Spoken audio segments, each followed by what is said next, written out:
Hey, happy 2014! It's the new year. It's a time when we all take a moment to think ahead and look forward to all the new wonderful possibilities and adventures that might be coming our way. However, it seems like every year we try and make new resolutions to make our lives easier or to reduce stress or remove clutter from our lives. There's so many things that people want to improve upon. We set these goals and then we stress out if we don't reach those goals or if we don't fulfill them or whatever. So, I thought, what if you made them just some simple things to just be happier? With all the stuff that's going around on the media about what kind of goals you should set, I thought I'd throw my 2 cents in the mix. So here are 3 easy and kinda unconventional ways to have a happy 2014.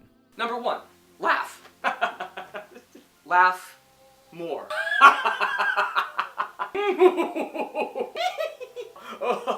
Laugh at yourself more. Let's face it, you're an idiot. Sometimes. Some people maybe more times than others. Me, I'm an idiot. And yet we spend so much time trying to convince the world that we're not, that we are perfect without flaws. That takes a lot of work and a lot of stress. Because the second someone points out a flaw, we either get defensive or we just completely fall apart. Because now someone knows the truth that we're just not perfect. The internet has made it possible for us to spend so much time laughing at other people, or finding in the real world then other people to laugh at because we want to deflect people's focus from us. Stop. If they're an idiot, so are you. Embrace it, love it, laugh about it. Number 2, fail more. We all know that it is so easy to fail. We can go on and on about all our failures and mistakes. So, if that's so easy to do, we can either spend time writing out all these lists of things we need to try and do better on, or think about it this way. If you're failing more, it means you're doing something. It means you're trying. The more you fail, the more you'll eventually have some successes. The biggest failure is not even trying to do anything at all. We all know the story about Thomas Edison and how he had to go through like hundreds of thousands of light bulbs before he finally found one that would just, and it's a very cliche story. You go, oh, Thomas Edison, you're right. How many failures did he have to go through before he had one success? If you fail, don't count it up as a loss. Count it up as one step closer to a success. So rather than sit around worrying about failing at something, fail anyway. If you look like an idiot and people laugh at you, laugh with them and move on. Number 3, keep creating. If you're an artistic person, this is great. Whether you're a writer, an artist, a filmmaker, a photographer, a sculptor, do something. Write a little bit. If not every day, then every week. Do something. If you're not a creative person, you're like, well, this doesn't apply to me because I don't have any creative artistic skills. Keep creating something. Create friendships, business plans, create a birdhouse, create anything. Just find something to create. Start cooking.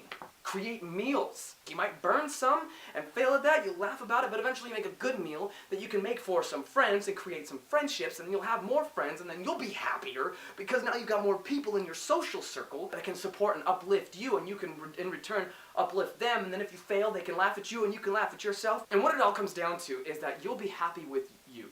It won't have anything to do with some overall ultimate goal of like, this is when I will find success or happiness. You will be okay. You will be happy. Keep creating.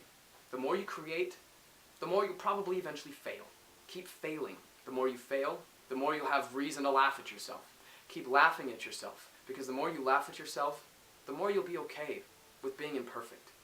So why should you listen to me? I'm a nobody. I'm not some famous person. I'm not some entrepreneur who made millions. I'm just some guy. I'm poor. I'm an artist. I've made some videos on YouTube. I've posted, some that are up here that by social standards are pretty much failures. And the only reason I'm doing this video is because I've never done it before. I'm taking a risk. The only people probably watching this are my friends and some family members, just a handful of you. If you're not one of those people and you're like some stranger who has no idea who I am, then great, then maybe this is going to be one of those successes. Why should you listen to me? You don't have to. But I'm happy. And I'm happy because I'm okay with me. If you're going to be setting goals this year, you should probably understand that happiness is not based on circumstance. No money, no fame, no relationship is going to bring you happiness. Happiness has a lot to do with acceptance. So these are just 3 simple steps to help you discover more about what's already in you, what's already there waiting to be embraced, nurtured, enjoyed, shared, and accepted. So go on, be happy, why don't you? Happy New Year. How will you make this year a happy one? Leave a comment below.